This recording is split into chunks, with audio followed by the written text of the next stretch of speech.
Alright, I'm going to show you how to do a new file. How do I create, when I first get my CNC and I have software, and hopefully the software is Vectrix because it's a lot easier to use. A lot of the first things that people start with are signs. So if you're an absolute beginner, this is how you start. You come over here where it says create a new file, top left. Click on it. And what it's asking you to do, it says job setup, but it's asking you what are some of the parameters of your project. The first thing you need to do when you're making a sign is you have to have a board. We're going to do a 1x6, and I suggest that you measure that 1x6 because they vary anywhere from 5 1/4 all the way up to 5 3/4 on the width. Well, the one I have is 5.25. I measured it.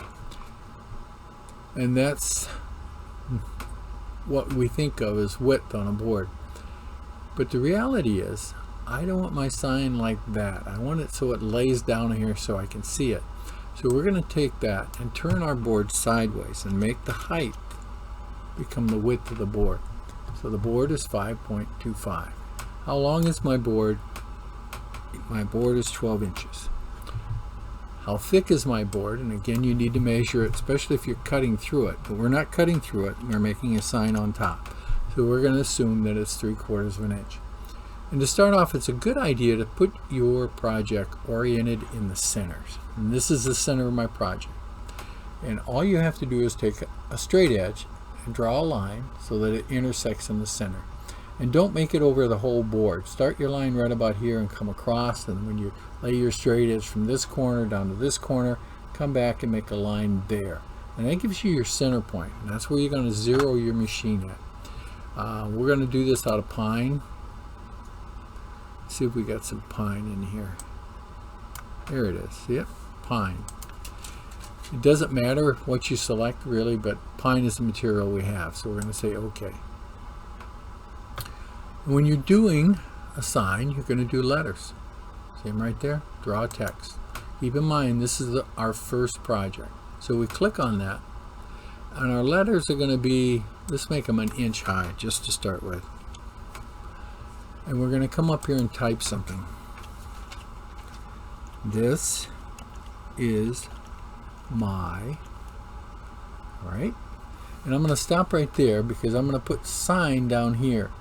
And I'm going to do it in such a way, if I click over here, those words go away. See it? And then I'm going to type sign. S-I-G-N. And if you notice, now I have 2 boxes. I close this. When I highlight my box, you click on it to highlight, click twice, and you get a spot right there with arrows on it. That lets you move it. There's my sign. That way I can center it and do all kinds of neat stuff with it that I couldn't do before. I'm going to take this, click on it. Now this tool over on the left, our Align Objects tool. And on top of the Align Objects tool is this tool. It lets me align that in relationship to my board. I'm going to click on this one and do the same thing. Zoom type. And see, I'll align it, see it move. And if you look top bottom space, I'm going to hit my shift key, hold it down, put a box on that, and it selects it. And now I'm going to tell this to go up and down. So it'll center both of those in that space. There's my sign. Now the shape of these letters is a little difficult, and what's going to happen is, the first thing you're going to have to do is edit some of this. Let me show you why. These letters overlap each other. See them here? Right in here? This space is a little bit large, but it's okay. But that's a little too close together, and so is that. I'm going to come over here on the right side. We have what's called a tool palette. Right there.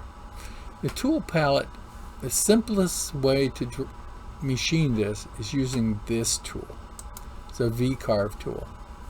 And it's called a Vcarve tool because it carves with a V bit. Alright? And I'm going to choose a 90-degree V bit. And I'm not going to edit any of this yet because I don't know what machine you've got.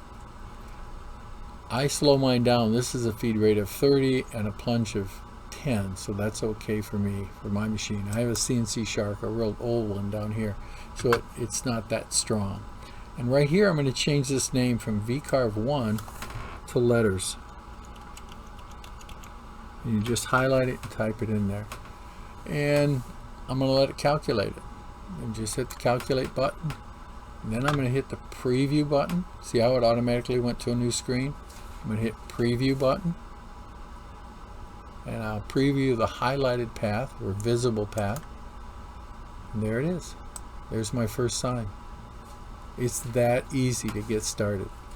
So the next step, if you like the way that's written, let's look at it close, make sure there's no interference. I think this and this are a little bit close together. The same there. The reason I say that is what happens is you get chip out. The chips, if it's too close together, the chips fall out of there and tear out, I should say. So I'm going to go back here, click on just this one, come over here and use a new tool. Right next to the letters is one called Edit Text Spacing. It has two functions. One of those, if I click on it, is to make things come closer together. See it move together? I'll do that again over here. And that makes it closer together. Well, I want to push this farther apart. If I hit my shift key and hold it, the arrows change. So I push on it and it pushes it farther apart.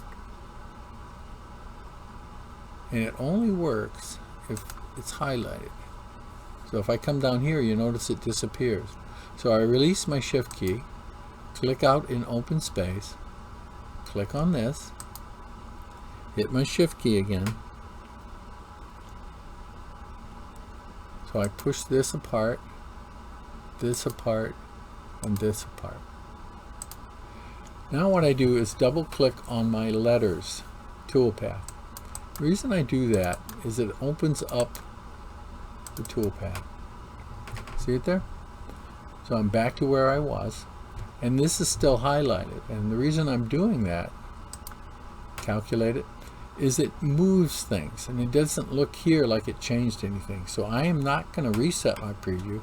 I'm just going to do it right over top of that. And notice what changed. You see how some of these are torn? That's because I moved them farther apart. So I'll reset my preview, do a preview all because nothing's highlighted. To highlight it, you click on this box down here and then hit preview, visible toolpath. You can see I think that looks better. I'm not going to have as much tear out as I had before. These are a little farther apart. I think I'm going to bump this one a little bit and this one a little bit.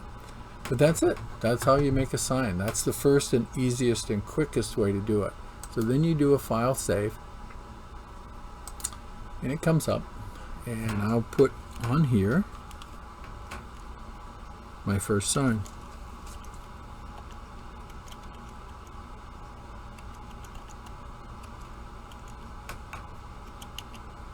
And then tell it to save.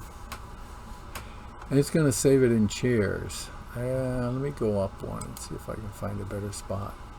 How about class projects 2022? Right there. Save as my first sign. And that's it. Well, not really. It is for designing the sign, but you want to machine it. To machine it, you go to this step here where the save box is. And you save this to a flash drive, or you save it to your machine if this computer is connected to your machine. I have NextWave machines, so I choose my post processor as NextWave. If you have a different one, you click on this and you select what it is.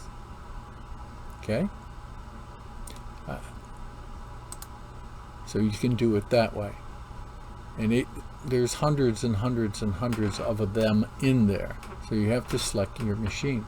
And then you save it, and it saves what's called a TAP file. See it right there? TAP. And that's the file that your machine can read that has your G codes in it. And I usually save it off on a flash drive. And on that flash drive, I just give it a name. Let me do an example for you. Letters doesn't really help me much, so I'm going to change that to my first sign.